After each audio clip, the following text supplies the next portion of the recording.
For the record, it is important I let you know that I'm not the leading expert on giants in general, but I may just be when it comes to stone giants.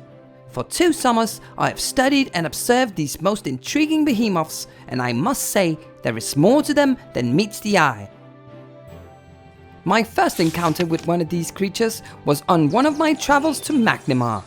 Traveling the Fogscar Mountains with a small band of fellow halflings, I was well prepared for goblins and the like, but they were not the creatures I encountered. Having set up our camp, we lit a small fire and started roasting some delicious spore sausages I had bought from Roderick's Cove. The stars were shining, the air was just right, and it looked to be a fine evening indeed. You can imagine my shock when a stone giant, almost elemental looking, with thick grey skin and a hard face that seemed to be carved from the mountain, stepped into our camp while we were eating and had my halfling companions running for their lives.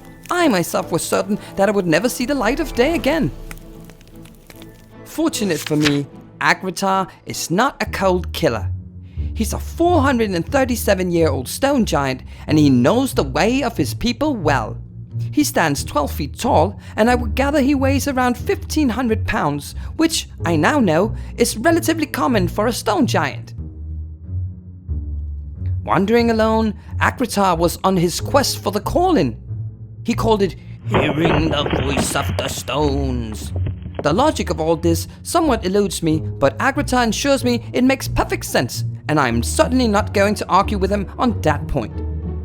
Through my bargaining skills, a lot of pleading, and some gems, we have established an uncommon but healthy friendship, and he taught me all I know about stone giants. Now, a brief history. Many scholars believe that the Taiga giants were the first giants, me included, but most stone giants do not believe so. In ancient times, the stone giants were the only giants. Molded by the gods, they were the first tribe, and you would be wise never to argue that point with a stone giant. Living in peace and relative harmony, the stone giants kept to themselves, living as herders and cave dwellers, and had no need for those outside the tribe. This peace lasted until they encountered the humans of the time. In the age of legend, the Thessalonian Empire rose to unimaginable heights, and the giants fell into slavery. The monarchs of the 7 realms of Thassalon, called the Rune Lords, enslaved the giants and tore the community and way of living apart. The humans' magic was strong, and the giants could do little to oppose them. Ancient lore tells of Rune Lords corrupting Taiga and fire giants with their magic and turning them into what the Thessalonians called Rune Giants. These giants took up the task to enslave the stone giant clans of the time, forcing them to serve the Rune Lords. The Rune Lords had the stone giants create immense monuments and architecture for them. Much of this awe-inspiring work, while but a shadow of its former self, still stands this day. The Irispan and Storble stay as obvious remnants, but there are many more, or so Agritar tells me. When the Earthfall came, the stone giants saw it as a blessing, as it meant the end of Thassalon and the end of their slavery. But it was a new kind of stone giant that emerged. No longer as simple and primitive as before, the stone giants now knew the ways of iron and stone masonry, which they have learned from their former human masters. Some even abandoned the ways of their ancestors and started worshipping human gods. Their society still followed many of their ancient ways though. Agritar tells me that a clan is ruled by the eldest couple of the clan, but also the elders do not get any special privileges but has to make vital decisions for the clan. Both have to agree before any vital decision can be made, protecting the clan from rash decisions and personal gain. There can be many elders in one clan, a title given to individuals both in recognition of their advanced age and their spiritual prowess.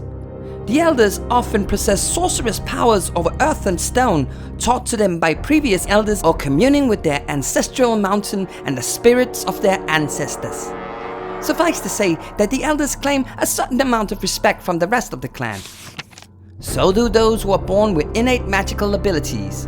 These giants are usually born with some sort of markings, or what I would call deformities now that I've seen a few. But in turn, they gain a fair amount of social status and are well respected. The Stone Giants are still generally peaceful and keep to themselves as much as possible. They even avoid other Stone Giant clans if they can. One clan, one mountain, Agratar always says, and he tells me that the very few battles between clans are quick and usually end in the lesser clan conceding to the terms of the stronger clan. That said, one would be wise to fear the wrath of any giant, and Stone Giants are no exceptions. When war or battle descends upon them, they become fierce and deadly warriors. They favor fighting from afar, hurling huge boulders at their enemies. Though you would be sorely mistaken if you think they are weak in close combat. I have seen firsthand what a swing with their favorite weapon, a stone club, can do to an ox. They are also often accompanied by dire bears, ferocious by themselves, but even more so when protecting their Stone Giant masters.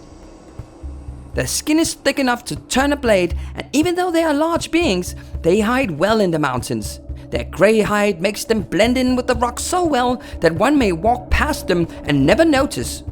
Or at least until your skull is crushed. So commonly, the Stone Giants are an isolated people, though that may be about to change.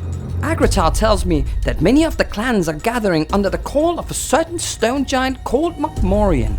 I'm excited to see what this gathering is about, and we'll be heading for the Storwall Plateau to meet with Agratar and hear his story on this Mokmorian.